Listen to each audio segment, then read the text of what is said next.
Let's get it. Let's get it. Let's get it.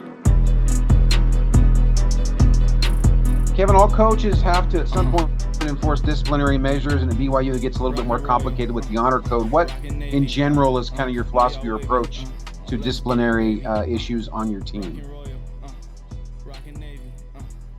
Do the right thing, and if you don't, there's consequences, based on our own internal team rules as well as rules of the university. So, I mean, there's nuances to that's obviously a deep question, but that's just my general philosophy of just trying to get these guys to do the right thing. And at the same time, if there's ever a situation that comes up where that's not the case, then we handle it appropriately, and that's my philosophy.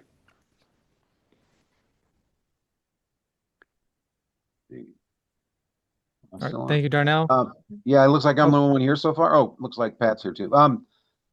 Wisconsin has a lot of length, just like they did last year.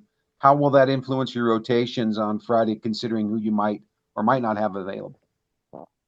Yeah, I mean, they're a big team, obviously. But at the same time, their style of play, they're not necessarily, browbeating you with their size. They do it with their continuity offense. I mean, there's certain things that they try to punish if you switch.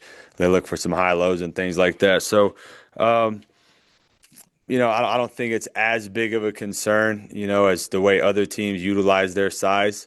But at the same time, size is size, and it's hard. It can be difficult to rebound at times. But then there's also advantages. If we elect to go a little bit smaller, it can be really challenging to keep up with the space and pace and the perimeter attack. So I think there's a give and take. So we'll have to kind of feel the game out. We've studied what happened last year when we played them, given different lineups and so forth, and feel pretty good about having multiple plans of attack. Just the last one from me about Caba. What's his status as of Wednesday, and what do you expect for Friday? Yeah, I mean he's trending in the right direction. Obviously anything that deals with medical, whatever the medical people say, I do. I feel I've gotten good feedback in terms of he is doing better, but at the same time, he's currently still out. So it's more positive than it's not, but the situation that he's in is more of a day-to-day type thing. Thank you, Darnell. We'll go with Jay. Yeah, Kevin, it's kind of an odd start time, Friday, 2 p.m. Does that cause for concern? How did that come about? Was that kind of out of you guys' control as far as the tip time? And how do you think your guys will respond to that earlier time? Yeah, it was out of our control. I don't know all the nuances. I just show up and play the game where they tell me when and where it is. I like day games. I'm good with it. I think I also like, as the season goes on, when you have different tip times, I think it's a good preparation for the postseason because you don't know when you're going to be playing and so forth. So, bottom line is the ball goes up, you got to be ready to play, and that's just been the message with our guys. As far as the UConn game, I'm sure you've analyzed the film. Anything kind of stick out or kind of catch your attention a few days later of maybe what you could have done differently or what you did well? I mean, I thought to start the game, we had some pretty good defensive execution. I think, um, I think we're a lot of internal discussion about just the lineups, who we're playing. There's always a debate of size versus shooting, things of that nature. I mean, we opened the game up in the second half with, I thought, our spacing, let AJ get to his spots, open up driving lanes for Richie as well. So there's definitely some things we're analyzing there. I would have definitely done some different things with Reed in the post. I thought we gave him too many angles and he just got too many easy baskets. I thought our rim defense was as poor as it's been to start the year, so that's some stuff that I wish we would have addressed a little bit more strongly during the game. But all in all, there was a ton of things we could learn from there, and I think that's more where I go. I'm less about all kicking myself about should have done this, should have done that, and more about what can we learn. Even on that last play, I elected not to call a timeout, trusted Rob. He tried to make a play, it didn't go our way. I have full confidence in Rob's decision making, and he's a dynamic player, and I really feel comfortable when the ball's in his hands, and we'll do that again moving forward. All right, Oh, go ahead, Jay. One Is, last one. is, We'll go to Jackson, Darnell, and Sean. is the university allowing you to speak at all on the Kennard situation, Kennard Davis, or is it just you're gonna just whatever let them handle it as far as through the university's athletic department spokesperson? Is that Yeah, I'm gonna let question them. make sense? Okay. Yeah, it makes sense. I mean, I'm obviously I know exactly what happened. Very aware of all the details, but at the same time, I'm gonna let the school handle it the way that they've asked me to handle it, and that's for them to be the people that talk about it. If there's a forum where I'm opened up to speak on it, I will. But I think to this point, they've said what they've said. Safe to assume that he won't play Friday. I think it's safe, but I also think there's a lot of stuff still being sorted out. Thanks, Kevin. Okay, Jackson, Darnell, and Sean.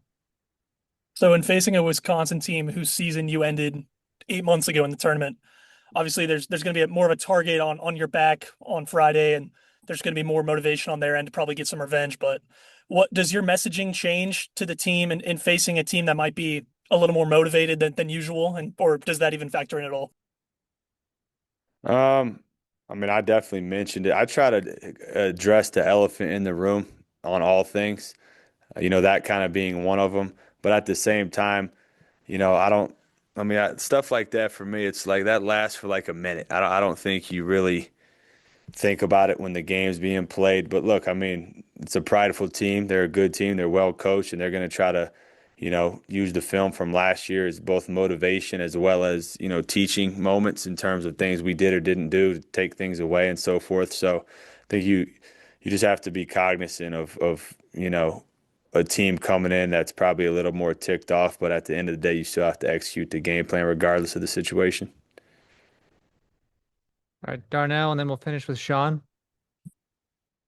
Yeah, Kevin, in the loss to Nebraska in the preseason, as well as the loss the other day to UConn, you guys faced double-digit deficits and came back to make a game of it. What do you take from that? What does your team take from that in a game where you're down and then you manage to find your way back in?